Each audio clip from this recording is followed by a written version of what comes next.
Better put my phones on Do Not Disturb. Hi, Matt. Hey. Happy Thursday.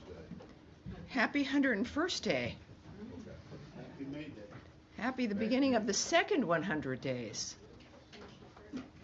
That's right. I'm sorry, ma'am? Started with a blast. It did, didn't it? It did. So to speak. All righty. I hear it's beautiful outside.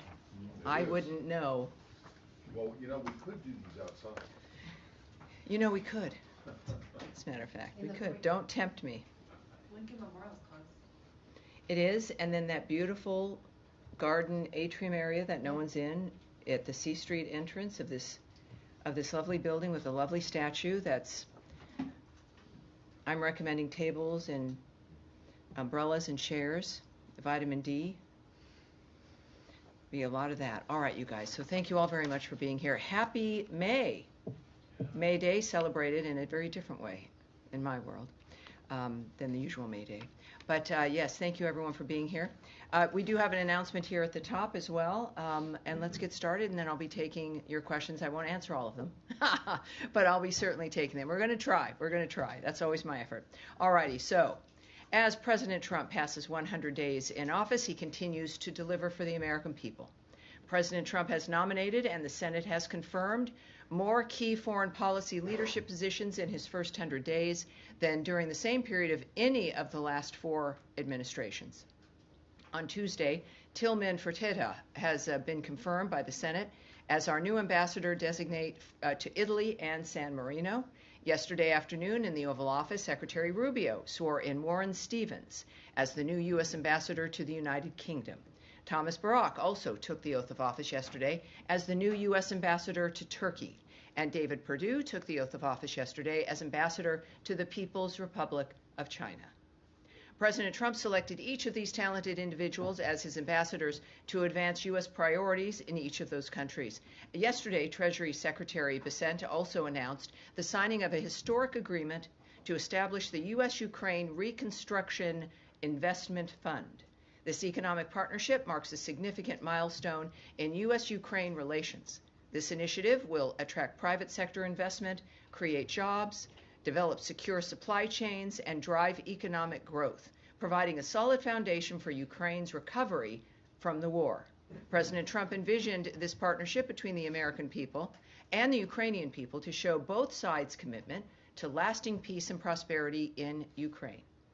With that in mind, President Trump and Secretary Rubio have identified Ambassador Julie Davis to serve as the chargé d'affaires in Kyiv during this critical moment as we move toward a peace agreement to stop the bloodshed. Ambassador Davis is a distinguished career member of the Senior Foreign Service, holding the rank of Minister Counselor. With a robust background in international diplomacy, she has served in pivotal roles over the last 30 years. Ambassador Davis is currently serving as the United States Ambassador to Cyprus, a position she has held since February 2023. This moment in time is one that calls for the department's best, and Ambassador Davis is the President and Secretary's choice. Also, a quick point of personal privilege. In 100 days, I and the spokesperson's office have had 100 press engagements.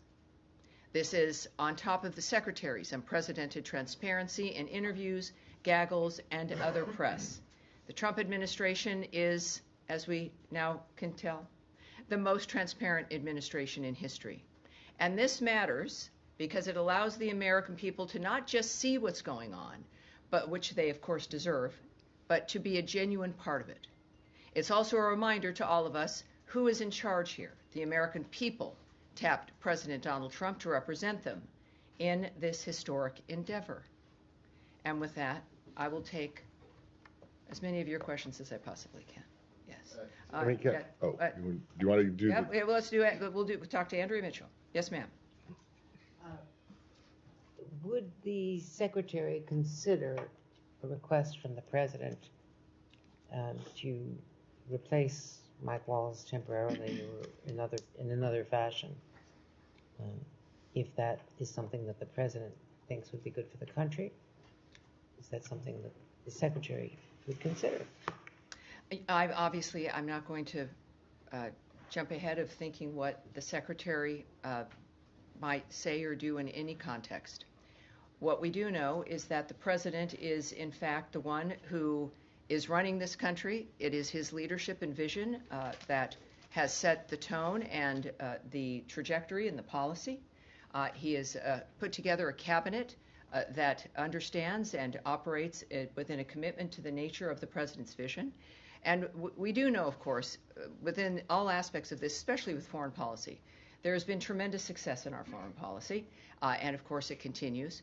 And that is a dynamic that's not going to change, but is a result of President Trump's vision and his day-to-day work in making the situation possible and functional.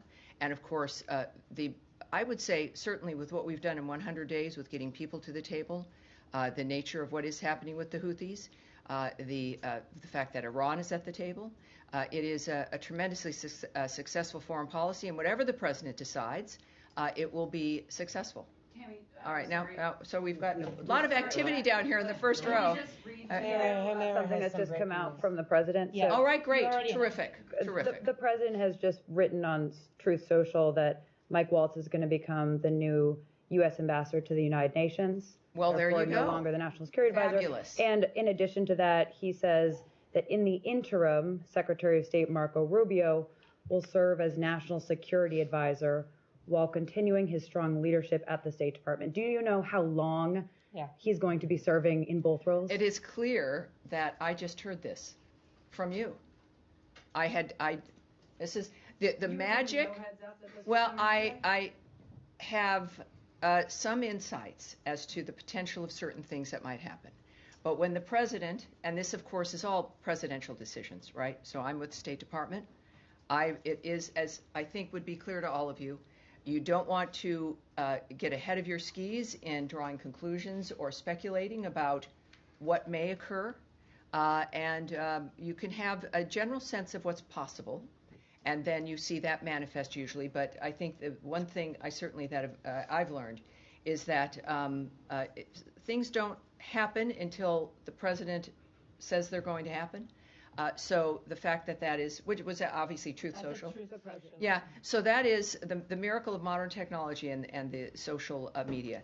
So that is an exciting moment here. I think that, as I know Secretary Rubio, this is a man who, as I think you all know, has worn several hats from day one in managing the nature of what's happened here at the State Department, at USAID, and he's someone who is well known by the president. The president makes perfect assessments about who would implement his agenda, and in this case, he's chosen certainly the secretary and Mr. Waltz to facilitate his agenda moving forward.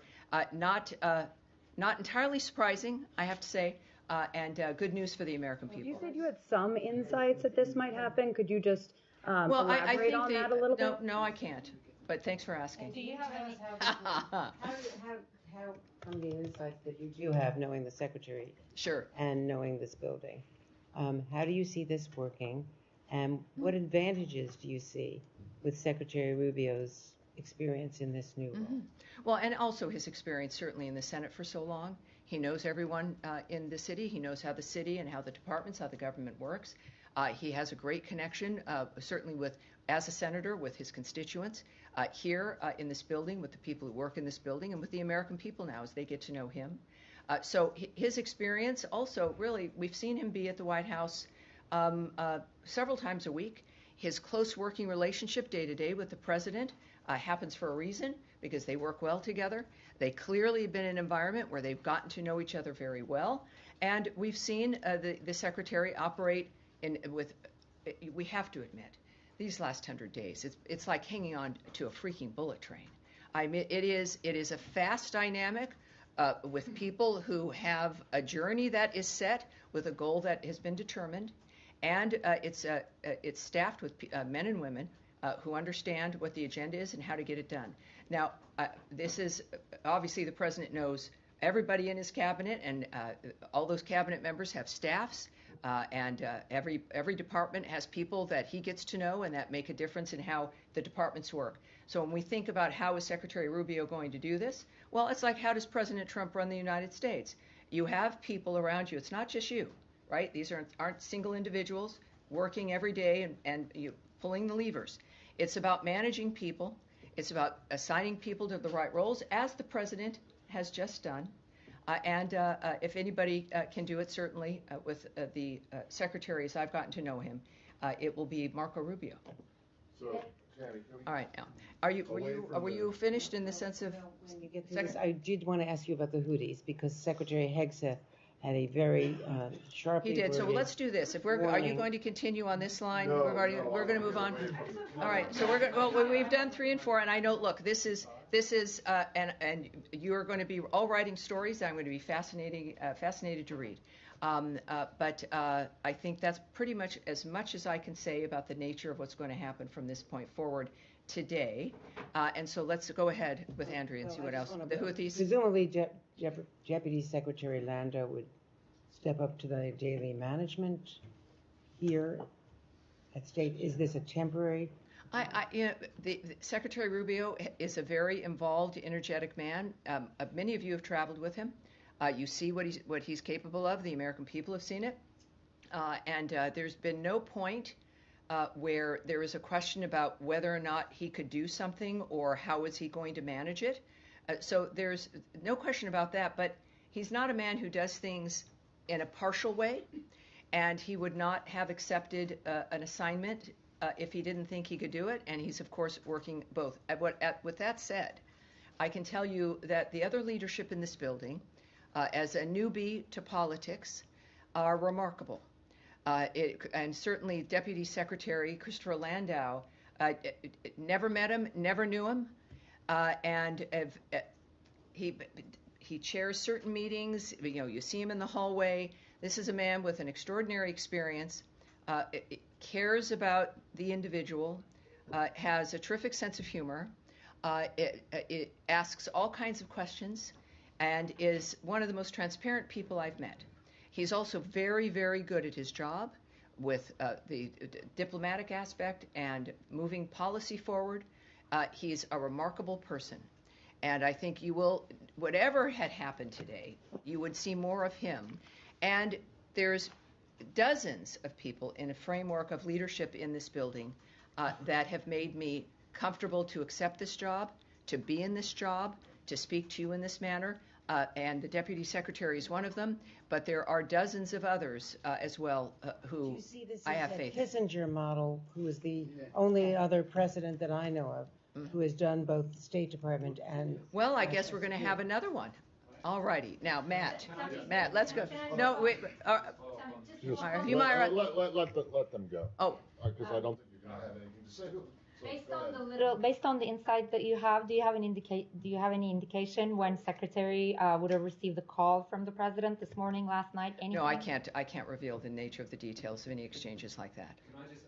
All right. So now, yes, back to you in a moment. Matt is. You're not ready? He's relaxing at this point. All right, that's fine. That helps me. That helps me know where we need to go. Yes, go ahead, dear. Can you help us understand why this reshuffle is happening, or what it says about the administration's policy priorities that these moves are taking place? I think what it says is what his first term said to people, is this is a man who is very active, day-to-day, involved, knows what he wants to accomplish. Things also sometimes change. I'm not going to guess at the decisions President Trump makes. What we do know is the results of those decisions. And I've said a few times in this room, as people try to look at the minutia of necessarily the why or how many of one thing or a piece of gossip in a newspaper, that what really matters is the end result and what gets delivered. And I think that it is for all of us, whether it's any kind of business, is being able to be flexible in a dynamic, in a moment when you feel the need to be flexible. Clearly, this is the president's decision, and he made it for a reason, and I trust him, and the American people will see the results. All right. Yeah, go ahead, please. Well, now, right after him now, we'll continue, sir. Go ahead. Yeah, Go ahead. Thanks so much. In light of your topper on Ukraine minerals deal, I have two Yes. questions. May I please get your response to Russian reaction? As you know, Medvedev criticized the president for a deal and called Ukraine, quote unquote, a nation that will soon disappear. I'm not going to comment on that particular remark. What we do know from this deal and what the president has said and what has been made clear now in this arrangement is that it cements a partnership, an economic partnership between the United States and Ukraine. And it is something that also speaks to the nature of how Ukraine will rebuild after this catastrophe. It is a terrific deal. I think that it is, and again, it's the U.S.-Ukraine Reconstruction Investment Fund, and it involves much more than just the critical minerals. I think some of the, certainly what I think Ukraine understands and what we intend is that this is not just a financial arrangement. This is a bonding between two countries that will make a difference for a nation, certainly in Ukraine's situation where they have a friend, and the rest of the world will notice that when you have a friend like the United States and when we are in business with you and in your nation, it creates a stronger national security for everyone involved. And certainly in this case, when it comes to the profits that are generated, that is then reinvested into Ukraine for the rebuilding dynamic that is going to obviously have to happen. It's a time where, as the secretaries noted just a few days ago, as I mentioned to you, as a matter of fact, on Tuesday, that it's time for both of the nations involved in this conflict to come up with concrete proposals about how this conflict ends. And this relationship now with Ukraine reinforces the commitment of the United States to that nation. It's for the world, it's better off. It also reminds the American people and the world that support of another country can take many forms, and that national security can be reinforced in many different ways, and that's what this arrangement accomplishes. And on that line, Tammy, the president last week was explicitly clear when he posted out, a clear message to Putin saying, "Vladimir, stop." Is there any disappointment on your end that Vladimir has not stopped? Well, this is, again, why the president is the president. The American people wanted Donald Trump in office. He has shown, certainly in his first term, that he is willing and capable of taking the action that's necessary to achieve his goals. He has done more than one would expect on the issue of diplomacy because he truly believes that people can come to a decision here to stop carnage and a meat grinder in that area, and for the world and for the American people to see what that outreach has been and how certain people have responded, which then clearly informs the president and those who work with him, including Secretary Rubio, about the decisions that they need to make. So I think that it's certainly the secretary has been clear that we are watching Putin's actions, right, not his words, and in the process, he's refined a very specific timeline. Weeks ago it was weeks, a few days ago it was days, that this would be a pivotal week, and look at that, it has been. All right. Yes, yes, sir. Thank you very much, Tammy. Last week, I had the opportunity to attend the Kurdistan National Prayer Breakfast in Erbil, which was attended by 800 guests from around the world, particularly from the U.S. My question is, what is your view of such an event and of religious freedom in the Kurdistan more broadly? I have many opinions about that. Which I can't speak about here, of course, at this podium. So on the issue of the event, if we want some answers and some commentary from the State Department, we'll send that away for you. But we'll take it from there. Here we go. Sean? Sure. Thanks. Shavix. India, Pakistan. Yeah. The Secretary made calls yesterday to the Indian External Affairs Minister and the Pakistani Prime Minister. I know you issued readouts of that, but what's your take on how things have gone since then? Were there asks of the two sides? Do you think his calls for de-escalation have been taken to heart? Again, the details of what has transpired in those conversations, spoke with the foreign ministers of both countries, of course, but we've also spoken to not just the Secretary, but there's been communication at all levels in that regard. And there is a few more things, though, that I do have for you, and I want to make sure I get to them. as we watch this unfold. It's not unfamiliar to us regarding the region. Obviously, it does continue to evolve, right? That's something we've all seen. We are monitoring closely. Yesterday, for those of you who were unaware of this, the Secretary spoke with Indian External Affairs Minister Jay Shankar and Pakistani Prime Minister Sharif. As the President articulated to Prime Minister Modi last week, the United States stands strong with India against terrorism, and Prime Minister Modi has our full support. The Secretary encouraged both countries to work toward a responsible solution that maintains long-term, I should say, let me correct that, a responsible resolution that maintains long-term peace and regional stability in South Asia. We continue to be in touch with the governments of both countries, as I mentioned, at multiple levels. And that's what I have for you in the sense of the general overview after those phone calls. You want to follow up on that? And I see all of you. We'll continue. We'll continue. But just to follow up, and I said that there's been since then. I mean, the calls to de-escalate. Do you think those are being heeded? And are there particular asks, particularly of the Pakistani side? I know that all I can say is that, and what has been conveyed here, is that there's constant involvement. This government is in constant communication. We are asking for a responsible resolution from both parties, and beyond that, there's nothing I can give you any other details. But we're involved. All right, now you had some other. All right, back right there. Thank you, Tammy. Two questions, one on Syria and the other one on Iran. I'm sorry, please, one at a time, please. Syria and Iraq. Yeah. Iran or Iraq, please. Yeah. All right, now, please, let's not, I know there's a lot of, this is a room where many of you are reporting for certain regions and for certain countries. There is a lot of passionate things going on. These are existential issues. I'm in a position where I think many of you know me to some degree, where the decorum has to be maintained for us to be able to have these kinds of conversations. And I want all of you to be in here. And I want all of us, as much as we can, to speak about these issues. So please be patient. And sometimes people leave here unsatisfied. Other people leave here early because they're unsatisfied early on. But we are doing our best, and I'm representing an entity that is working constantly on the issues you all care about, and that everyone watching around the world cares about. So let's proceed here. Yes, sir.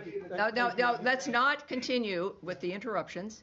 For the sake of your colleagues, let's take some time and allow your colleagues to participate here. Thank you. Go ahead. Yeah, thank you so much, Tammy. Let's start with Iran. Today, the Omani foreign minister announced that the fourth round of the indirect talks with Iran has been postponed. Can you confirm that it's postponed or it's cancelled? And then what would you have to share on this with us? And the second one, do you have any reactions about the sectarian violence against the Syrian Jewish population with 2 days of deadly clashes near Damascus?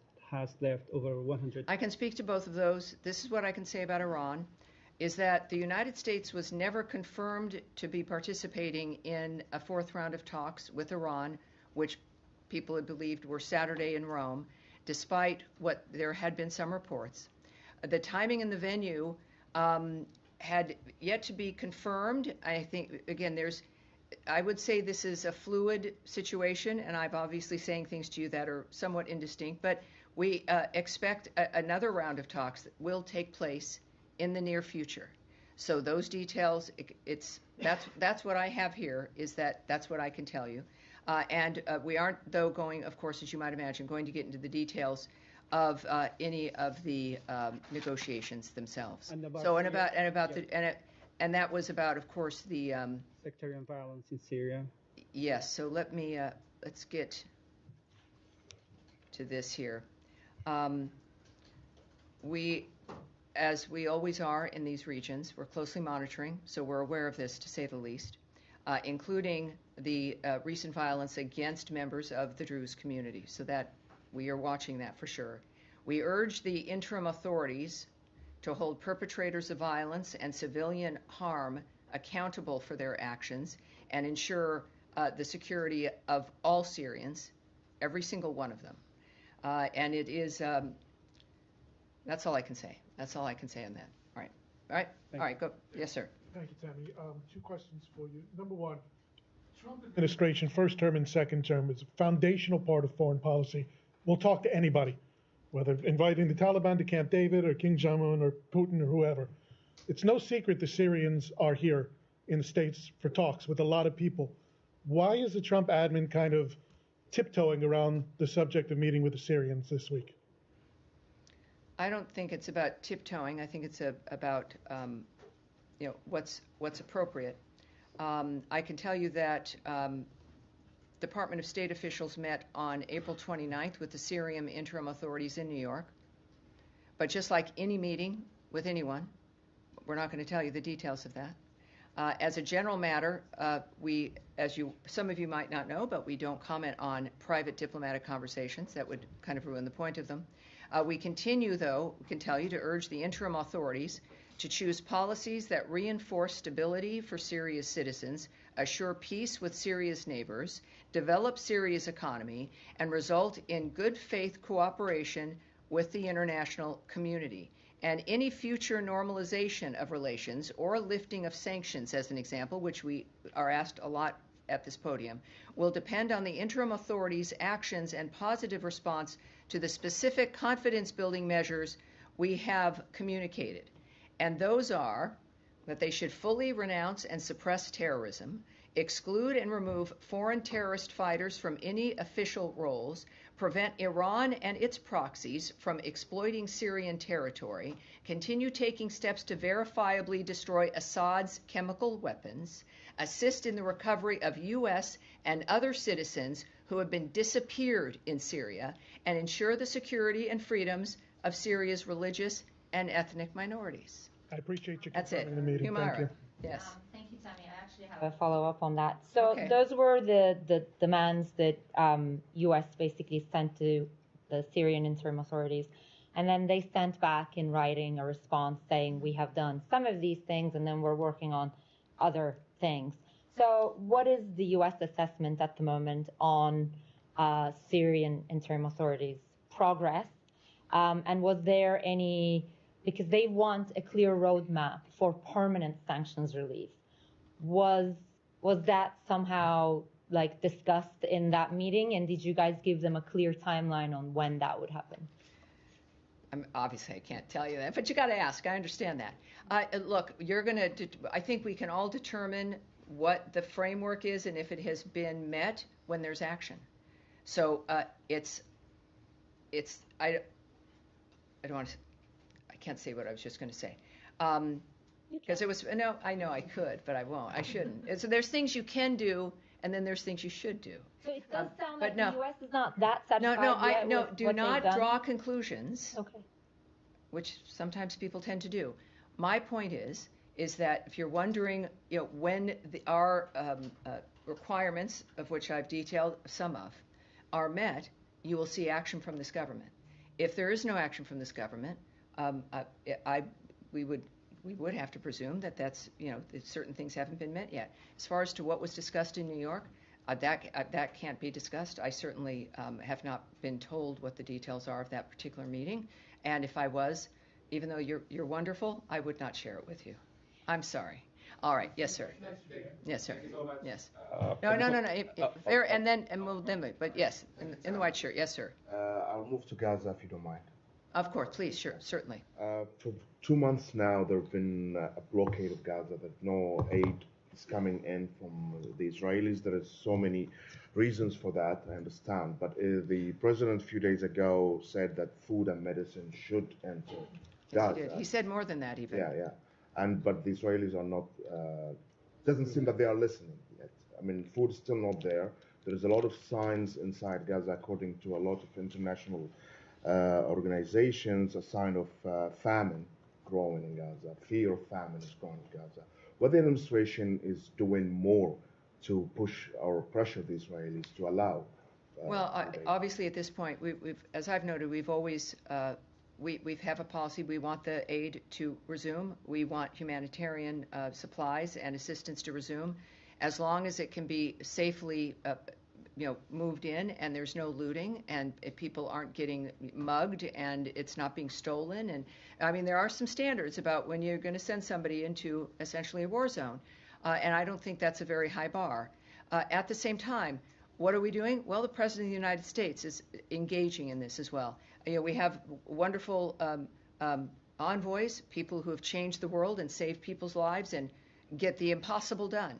And then you have Donald Trump, who said in more detail, I have it for you here, he said regarding Gaza, we've got to be good to Gaza.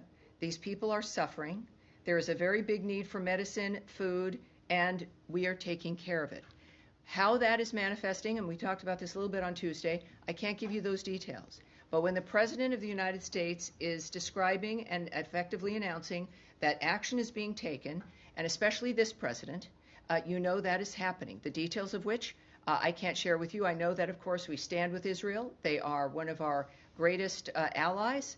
Our relationship with them is excellent, and we work with them and support them in what their needs are. But in this case, I think we have the best answer regarding the attitude of the United States, and that comes from President Trump. Yes, sir. Behind you, sir. Behind you, sir. Yes, behind you, sir. Sir, sorry, this is not going to. No, Saeed. We will. Please. I've never had to do it, Saeed. I've never had to do it, and I will do it, Saeed. There are many other people here. Obviously, many also who have concerns about the same city, or have different kinds of questions and want the same kinds of answers. This is not the 5th grade. This is the State Department of the United States. You're here. It is a privilege. I like Saeed. I see you during the gaggles and every day, and I like you very much. And I understand your passion. But you are not directing this conversation or this room. Thank you. Yes, sir. Please go. Do you believe that the recent mineral deal with Ukraine sends a clear message to those who have accused President Trump of being sympathetic to Russia? Yeah, I think that there's a lot of media that goes on when you're dealing with issues of negotiations. The answer, of course, is not to not speak to people. And that was the idea and the theory for the last administration, where Russia wasn't spoken to for at least 3 years. And so even a lot of heat of the idea of speaking to Putin. There was a lot of heat when he went to visit Kim Jong-un. But Secretary Rubio is very similar when it comes to what President Trump's view is that people have to be spoken with, face to face, one-on-one. That diplomacy is about human beings making arrangements, talking about things, finding a common ground. And you really, in all honesty, I know we got used to a lot of non-human contact during COVID, and that is one of the biggest disasters to hit humanity that we can imagine that was enforced on us. So it is now clear that there is a commitment and an understanding of the importance of this kind of diplomacy.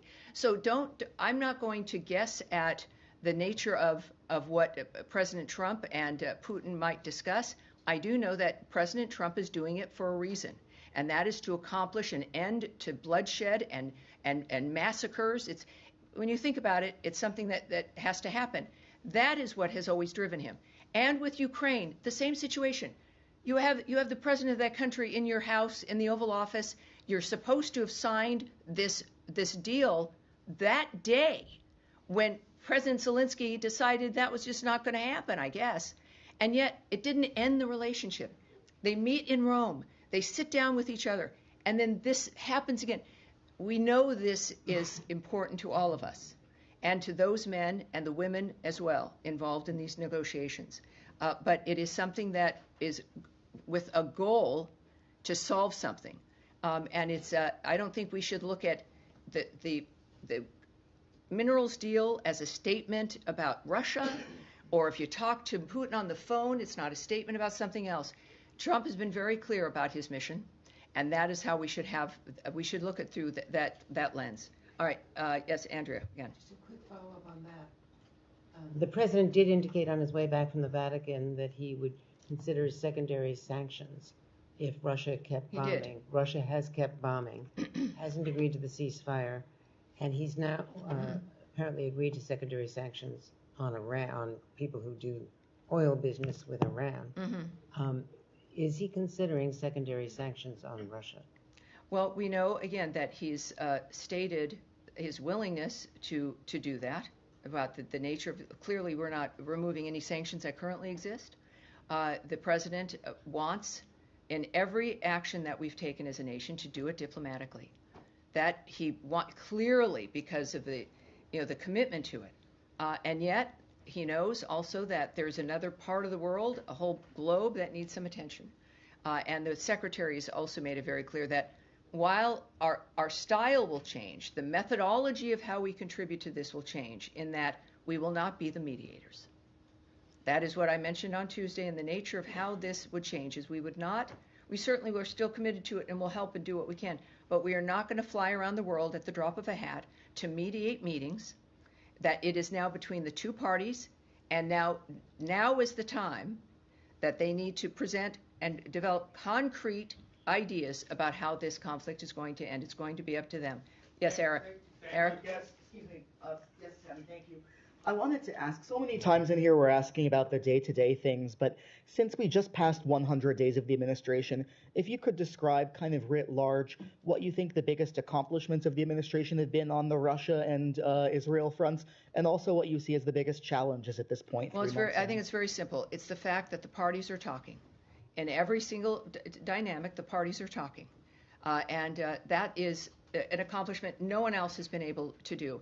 I think this reinvestment fund, this deal that has just been signed, is so critical in that it is going to be generational, and it will make the difference for Ukraine at every stage, and provides a kind of national security that nothing else really could when it comes to the way the world views Ukraine. So I think getting them to the table, changing the idea of the world of what's possible, and this critical minerals deal are three really very big things. Challenges? All right.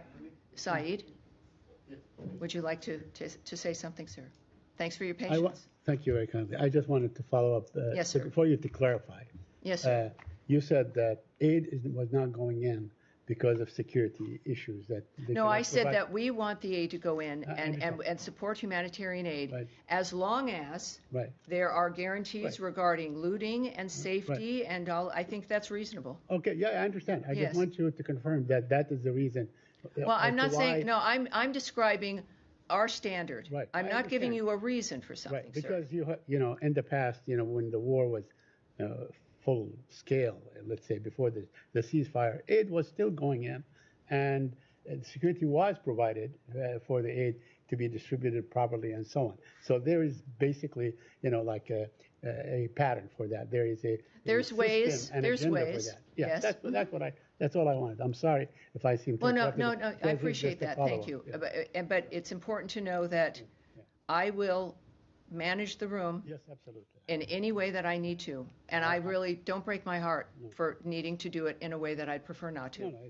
In the back, sir. Yes, sir. Yes, you. There are 9 wrongfully detained U.S. citizens in Venezuela.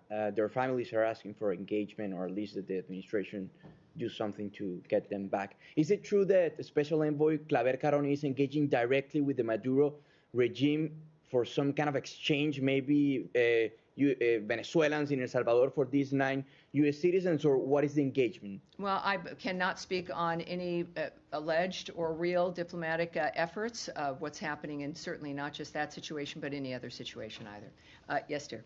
Thank you. Related to 100 days, detention. Yesterday, the secretary, he said, quote, the first 100 days of the 47th presidency, 47 wrongfully detained Americans have been returned to the United States thanks to the president's leadership. I just wanted to ask whether he was aware that wrongful detention is a specific determination made by the State Department, and that it involves looking at the criteria within the Robert Levinson Act to determine whether a case of an American detained abroad is wrongful detention, or whether that term, wrongful detention, has now changed under this administration to encompass a bigger group of Americans detained abroad, even if they don't fit that criteria. Well, I believe he has a tweet out that refers to 47 unjustly detained Americans. And so that's what I'll speak to here, and that is, of course, a correct number. It will be higher, I believe, soon, including in Afghanistan, Russia, and Venezuela, through diplomatic efforts. These are huge wins for the United States, and it is because of President Trump's leadership. What we can also tell you, I think this happened, was it yesterday, I believe? I'm pleased to report that President Trump has secured the release of another U.S. citizen, Joris Jankovic, from Belarus. Since President Trump took office, he was released on April 30th and returned to the United States. We want to thank, of course, the government of Lithuania, who remain incredible allies and who have offered critical support to our efforts these past few months to bring more Americans home. All right, thank you. And yes, sir.